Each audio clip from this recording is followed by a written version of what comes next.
Hi. Kalyan ജുവലേഴ്സും batta ഇന്ത്യയും എല്ലാവർക്കും familiar ആയിട്ടുള്ള രണ്ട് കമ്പനികളാണ്. ഇവരുടെ രണ്ടുപേരുടെ റിസൾട്ട് വെച്ചിട്ട് പി റേഷ്യോനെ പറ്റിയിട്ടുള്ള ഒരു ഇൻട്രസ്റ്റിംഗ് ആയിട്ടുള്ള ഒരു കാര്യം ഡിസ്കസ് ചെയ്യാനായിട്ടാണ് ഈ വീഡിയോ ചെയ്യുന്നത്. ബാറ്റ ഇന്ത്യ എല്ലാവർക്കും അറിയാമല്ലോ, റീറ്റെയിൽ ഫുട്വെയറിലുള്ള കമ്പനിയാണ്. അതേപോലെ കല്യാൺ ജുവലേഴ്സ് എന്ന് പറഞ്ഞാൽ റീറ്റെയിൽ ജ്വല്ലറി സ്പേസിലുള്ള കമ്പനിയാണ്.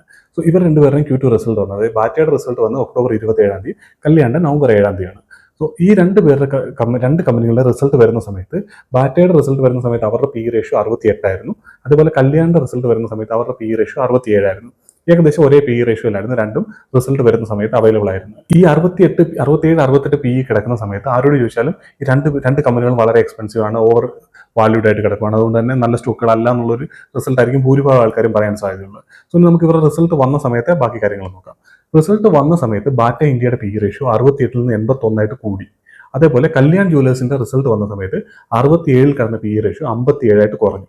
സോ റിസൾട്ട്, അതായത് ഒരു ദിവസത്തെ ഗ്യാപ്പിൽ റിസൾട്ട് വരുന്നതിന് തൊട്ട് മുമ്പ് റിസൾട്ട് വന്നതിന് ശേഷവും ഇവരുടെ പി റേഷ്യോ ഉണ്ടായ ഡിഫറൻസ് ആണ് ഈ പറയുന്നത്. ബാറ്റ 81 കൂടുകയും കല്യാൺ 57 കുറയുകയും ചെയ്തു. അതായത് ഒരേ പിയിൽ കിടന്നതിന്റെ രണ്ടിന്റെ പിന്റെ ഡിഫറൻസ് ഇപ്പോൾ മനസ്സിലാവുന്നുണ്ട്. ഒന്ന് 81 ഒന്ന് 57 അവരുടെ ഒരേ പിയിൽ കിടന്ന് ഇപ്പോൾ രണ്ട് എൻഡിലായിട്ട് മാറിയിട്ടുണ്ട് പി റേഷ്യോ. കല്യാൺ കുറച്ചും കൂടെ അട്രാക്റ്റീവ് ആവുകയും അതേപോലെ ബാറ്റ ഇന്ത്യ കുറച്ചുകൂടെ എക്സ്പെൻസീവ് ആവുകയും ചെയ്തിട്ടുണ്ട്. ഇതിന്റെ റീസൺ എന്താണെന്ന് വെച്ചാൽ, ബാറ്റ ഇന്ത്യ കഴിഞ്ഞ ക്വാർട്ടറിൽ 4% സെയിൽസ് ഗ്രോത്തും അതേപോലെ -4% ഡീഗ്രോത്ത് ആണ് അവർക്ക് വന്നിരുന്നത് സെയിൽസിൽ. അതേപോലെ പ്രോഫിറ്റ് 64% ഡീഗ്രോത്ത് ആണ് വന്നിരുന്നത്. കല്യാണിന്റെ സെയിം ടൈമിൽ 30% സെയിൽസ് ഗ്രോത്തും അതേപോലെ 100% അവരുടെ പ്രോഫിറ്റ് ഗ്രോത്ത് എന്ന് പറയുന്നത്. അതായത് പി റേഷ്യോ കാൽക്കുലേറ്റ് ചെയ്യുന്ന സമയത്ത് അവരുടെ ഡിനോമിനേറ്റർ ആയിട്ടുള്ളത് കല്യാണിന്റെ നെറ്റ് പ്രോഫിറ്റ് എന്ന് പറയുന്നത് 100% കൂടി ഈ ക്വാർട്ടറിൽ മാത്രം. അതേപോലെ ബാറ്റയുടെ നോക്കിയാൽ 64% കുറയുകയാണ് ചെയ്തത്. അതുകൊണ്ട് തന്നെ ബാറ്റയുടെ സ്റ്റോക്ക് കൂടുതൽ എക്സ്പെൻസീവ് ആവുകയും അതേപോലെ കല്യാണിന്റെ സ്റ്റോക്ക് കൂടുതൽ അട്രാക്റ്റീവ് ആവുകയും ചെയ്തിട്ടുണ്ട്. ഇവിടെ നമുക്ക് എന്താ മനസ്സിലാക്കുന്നത്, നമ്മൾ എപ്പോഴും പറയുന്ന കാര്യമാണ് ഈ സെയിൽസ് ഗ്രോത്ത് അല്ലെങ്കിൽ പ്രോഫിറ്റ് ഗ്രോത്ത്. സെയിൽസ് ഗ്രോത്ത് വരണം, അതുപോലെ തന്നെ പ്രോഫിറ്റ് ഗ്രോത്ത് വരണം. അതിൽ ഓപ്പറേറ്റിംഗ് ലിവറേജ് കിട്ടിയാൽ അത്രയും നല്ലത്. കാരണം എന്ന് വെച്ചാൽ സെയിൽസ് ഗ്രോത്തിനെ കഴിഞ്ഞ് മുകളിലായിരിക്കും അവരുടെ പ്രോഫിറ്റ് ഗ്രോത്ത് എന്ന് പറയുന്നത്. അപ്പോൾ അതിനനുസരിച്ച് കമ്പനി കൂടുതൽ അട്രാക്റ്റീവ് ആയിട്ടുള്ള വാല്യുവേഷനിൽ നമുക്ക് അവൈലബിൾ ആവും. സോ ഹൈ സെയിൽസ് ഗ്രോത്ത് ഉള്ള കമ്പനികൾ നമ്മൾ ഇൻവെസ്റ്റ് ചെയ്യുമ്പോൾ നമുക്ക് എപ്പോഴും സംഭവിക്കുന്ന കാര്യം ഇതാണ്, കമ്പനി കൂടുതൽ അട്രാക്റ്റീവ് ആയിക്കൊണ്ടേയിരിക്കും. ആ ഒരു സമയത്ത് വീണ്ടും സ്റ്റോക്കിൽ ഡിമാൻഡ് വരും.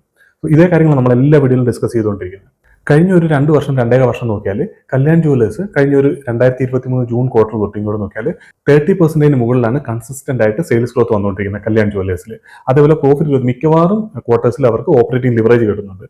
സെയിൽസ് ഗ്രോത്തിന് മുകളിൽ അവർക്ക് പ്രോഫിറ്റ് ഗ്രോത്ത് വരുന്നുണ്ടായിരുന്നു. സോ ആ രീതിയിൽ കൺസിസ്റ്റന്റ് ആയിട്ട് പെർഫോം ചെയ്തു. അതായത് ഈ ഒരു ക്വാർട്ടറിലാണ് അവർക്ക് 29.5 ഓൾമോസ്റ്റ് 30 എന്ന് തന്നെ പറയാം. സോ അതായത് ഈ ഇത്രയും വർഷത്തിൽ ഇങ്ങനെ നോക്കിയാൽ തന്നെ അവർ കൺസിസ്റ്റന്റ് ആയിട്ട് ആ രീതിയിൽ ഗ്രോ ചെയ്യുന്നു.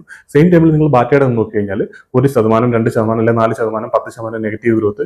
സോ ഈ ഒരു രീതിയിലാണ് അവരുടെ സെയിൽസ് ഗ്രോത്തും അതേപോലെ തന്നെ പ്രോഫിറ്റ് ഗ്രോത്തും വരുന്നത്. അതായത് വലിയ ഗ്രോത്തോ കാര്യങ്ങളോ ഒന്നും സംഭവിക്കുന്നില്ല, കുറെ സമയങ്ങളിൽ ഡീഗ്രോത്ത് ആണ് സംഭവിക്കുന്നത്. ആ രീതിയിലാണ് ബാറ്റയിലെ സെയിൽസ് ഗ്രോത്തും കാര്യങ്ങളും വന്നിരുന്നത്. സെയിം ടൈമിൽ കല്യാണിൽ വന്നിരിക്കുന്നത് 30% മുകളിൽ കൺസിസ്റ്റന്റ് ആയിട്ട് സെയിൽസ് ഗ്രോത്ത് അതേപോലെ തന്നെ പ്രോഫിറ്റ് ഗ്രോത്തും വരുന്നു. സോ ഇങ്ങനെയുള്ള കമ്പനികൾക്ക് ഹൈ വാല്യുവേഷൻ കൊടുക്കാൻ ആൾക്കാർ റെഡി ആയിരിക്കും. സെയിം ടൈമിൽ ഇവരുടെ ഓരോ റിസൾട്ട് വരുമ്പോഴും ഇവരുടെ വാല്യുവേഷൻസ് കുറഞ്ഞുകൊണ്ടേയിരിക്കും, അതിനനുസരിച്ച് സ്റ്റോക്കിൽ ഡിമാൻഡ് വരികയും ചെയ്യും. ഇനി ഇതുപോലെ ഈ ഒരു 3-4 വർഷത്തെ അവരുടെ പ്രൈസ് ചാർട്ട് നോക്കിയാൽ നിങ്ങൾക്ക് അതേ ഡിഫറൻസ് കാണാൻ പറ്റും. ബാറ്റ ഇന്ത്യ എന്ന് പറഞ്ഞാൽ ഏകദേശം 3-4 വർഷം മുമ്പ് ഉണ്ടായിരുന്നിടത്തുനിന്ന് 55% ഇപ്പം ഓൾമോസ്റ്റ് ഡൗൺ ആണ് കമ്പനി. അതായത് അന്നൊരു 10 ലക്ഷം രൂപ ഇൻവെസ്റ്റ് ചെയ്ത ഒരാൾക്ക് ഇപ്പോൾ ഒരു 4-4.5 ലക്ഷം രൂപയെ അതിൽ ഇൻവെസ്റ്റ് ചെയ്ത എമൗണ്ട് ഉള്ളൂ. സെയിം ടൈമിൽ കല്യാണിൽ നോക്കി കഴിഞ്ഞാൽ കഴിഞ്ഞ ഒരു 3 വർഷത്തിൽ അവരുടെ ഇൻവെസ്റ്റ് ചെയ്ത എമൗണ്ട് അതായത് ഏകദേശം 7-8 ടൈംസോളം റിട്ടേൺ തന്നിട്ടുണ്ട്. ഇപ്പോഴത്തെ കറണ്ട് മാർക്കറ്റ് പ്രൈസ് നോക്കിയാൽ പോലും ഏകദേശം 5 ഇരട്ടിയോളം റിട്ടേൺ വന്നിട്ടുണ്ട്. ഒരു 10 ലക്ഷം രൂപ ഇൻവെസ്റ്റ് ചെയ്ത ഒരാൾക്ക് ഇപ്പോൾ അത് എമൗണ്ട് 50 ലക്ഷം ആയിട്ടുണ്ടാവും.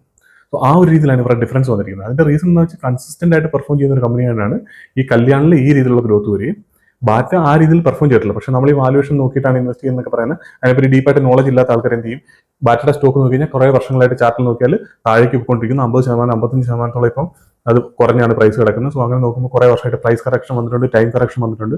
സോ ഇപ്പോൾ ഇൻവെസ്റ്റ് ചെയ്യാന്ന് പറയുന്ന രീതിയിൽ ഇൻവെസ്റ്റ് ചെയ്താൽ സ്റ്റോക്ക് ഇപ്പോഴും എക്സ്പെൻസീവ് ആണ്. കഴിഞ്ഞ 3-4 വർഷം മുമ്പുള്ള പി റേഷ്യോ 77-78 ഉണ്ടായിരുന്നെങ്കിൽ ഇപ്പോഴും സ്റ്റോക്കിന്റെ പി റേഷ്യോ, അതായത് റിസൾട്ട് വന്നതിന് ശേഷം 81 ആയത് വീണ്ടും സ്റ്റോക്ക് പ്രൈസ് താഴോട്ട് പോയി, 15% വീണ്ടും സ്റ്റോക്ക് പ്രൈസ് താഴോട്ട് പോയിട്ട് വീണ്ടും ഇപ്പോൾ 68 പിയിലാണ് അവൈലബിൾ ആയിട്ടുള്ളത്. അതായത് 55% താഴെ കിടക്കുന്ന സ്റ്റോക്ക് ഇപ്പോഴും അതിന്റെ പി റേഷ്യോ ഇത്രയും താഴേക്ക് വന്നതിന് ശേഷം പോലും 10%, 15% പി റേഷ്യോ കുറഞ്ഞിട്ടുള്ളൂ. അത് കല്യാണിന്റെ നിങ്ങൾ നോക്കിയാൽ നിങ്ങൾക്ക് മനസ്സിലാവും. കഴിഞ്ഞ ബുൾ റണ്ണിന്റെ അവസാനം കഴിഞ്ഞ ജനുവരിയിൽ ഏകദേശം 130 പി റേഷ്യോ ഉണ്ടായിരുന്ന സ്റ്റോക്ക് ഇപ്പോൾ ഏകദേശം 56 പി റേഷ്യോ, 56-57 പിയിലാണ് നമുക്ക് അവൈലബിൾ ആയിട്ടുള്ളത്. അത്രയും പി റേഷ്യോ, ഇത്രയും റിട്ടേൺ തന്നതിന് ശേഷം പോലും സ്റ്റോക്കിൽ പി റേഷ്യോ അതുപോലെ കുറയുകയാണ് ചെയ്തിട്ടുള്ളത്. ലാസ്റ്റ് ടൈം ഉണ്ടാക്കിയ ഹൈയിൽ നിന്ന് ഇപ്പോൾ ഒരു 35-40% കല്യാൺ ജുവലേഴ്സ് താഴെയാണ് കിടക്കുന്നത്. എന്നിട്ടും കല്യാൺ ഈ ഒരു രീതിയിലാണ് അവരുടെ പി റേഷ്യോ കുറഞ്ഞിട്ടുള്ളത്. ഇതെല്ലാം കൊണ്ടാണ് നമ്മൾ ഈ ഹൈ ഗ്രോത്ത് ഉള്ള കമ്പനികൾ നോക്കുന്നത്. ഹൈ ഗ്രോത്ത് സെയിൽസിലും അതേപോലെ തന്നെ പ്രോഫിറ്റിലുമാണ്. അങ്ങനെ വരുമ്പോൾ നമുക്ക് നല്ല അട്രാക്റ്റീവ് പ്രൈസിൽ അവൈലബിൾ ആവുകയും ചെയ്യും. സോ ഇത് ഭയങ്കര ഇൻട്രസ്റ്റിംഗ് ആയിട്ടുള്ളതാണ്. നിങ്ങളുടെ കയ്യിലുള്ള സ്റ്റോക്കുകളും ഇതേപോലെ റിസൾട്ടിന് ശേഷം പി റേഷ്യോ കൂടുകയാണോ, അത് കൂടുതൽ എക്സ്പെൻസീവ് ആവണോ അട്രാക്റ്റീവ് ആവണോ എന്നുള്ള കാര്യം നിങ്ങൾക്ക് ചെക്ക് ചെയ്ത് നോക്കാവുന്നതാണ്. നമുക്ക് അടുത്തൊരു വീഡിയോയിൽ കാണാം.